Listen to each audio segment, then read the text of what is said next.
Well, it has been a while, but Happy New Year to those who are currently celebrating it or has already celebrated it. Um, it's been a trip.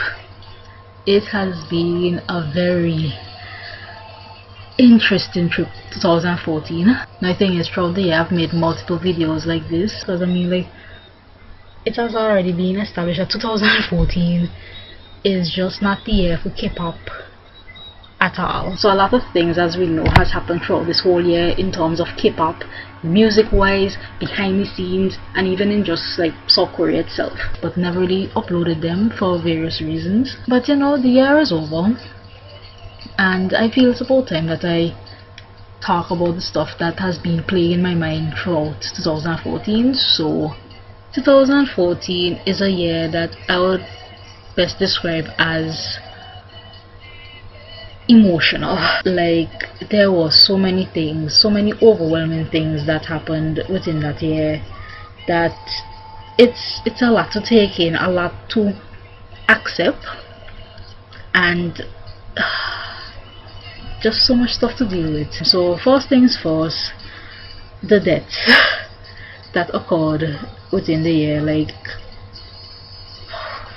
starting off the year, we hear about Lituk's, Super Junior Lituk's father and his grandparents being found dead in their home or the vicinity, and my God, was that a blow.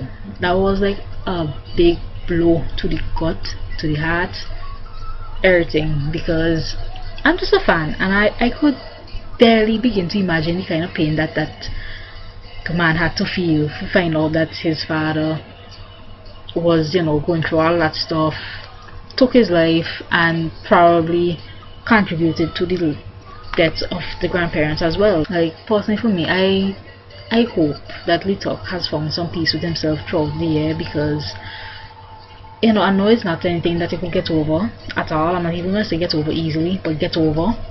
But at least I hope he could, like, he had some time to recover and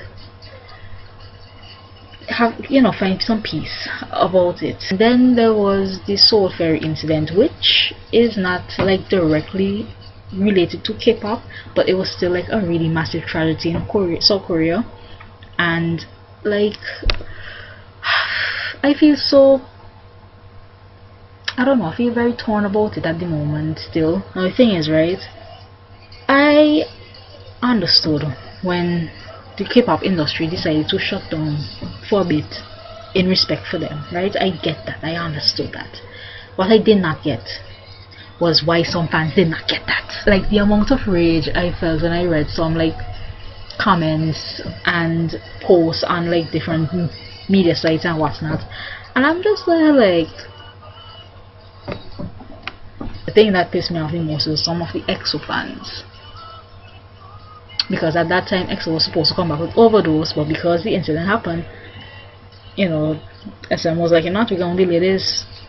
One right thing to do throughout this whole blasted year, they can delay this in respects for the incident. And fans were just blowing all over the place. Like, one of the comments I remember is like, why does this have to happen now when EXO is having to come back? I'm just there like, bitch, motherfucker, you for real? It's an inconvenience for you that some people died, like crap load of people died when your group is coming back. Like, they're my group too, but I mean, the stupidity, the ignorance, the insensitivity of some people, I just could not get. In all seriousness, to those families who lost their loved ones on that incident, condolence to you. God knows I'm not gonna say that, you know, get over it, or it's, you know, in time you'll get over it, because that is like some real messed up shit nobody could get over completely. Hopefully they, just like I hope Lituk, finds peace over time. Then there is the one that I think took the whole K-pop world by shock, and that is Ladies Code's car accident that happened later on in the year, where it involved the members Unbi and Rise dying. Where to begin? It was not surprising that an accident would have occurred, because I mean, the all the factors were there for it to happen. Dude was speeding, place was rainy, it was dark, road was slidey and skiddy. That's the word. But at the same time, like when you actually hear that they die, like they hip hop idols who we normally put up on this pestorial, I don't know the word, but we now put them up on this level that, you know, nothing could happen to them. They're all, you know, they're perfect, they're always gonna be there, and you know, they actually died, like passed away.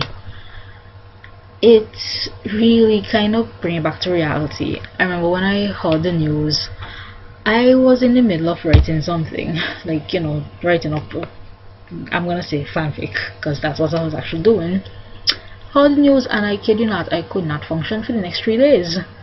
I was so shocked, you know. And the thing that like saddens me so much is that, you know, they're so young. They were so young. They literally just debuted the year previous, and they had just finished their comeback, as in promoting for their comeback, and then all of a sudden, boom, something like that happened. So in all, for all of the families that had to deal with deaths of loved ones throughout 2014, I really and truly hope that they are okay, that they manage to cope with the grief, and that eventually over time they will find peace.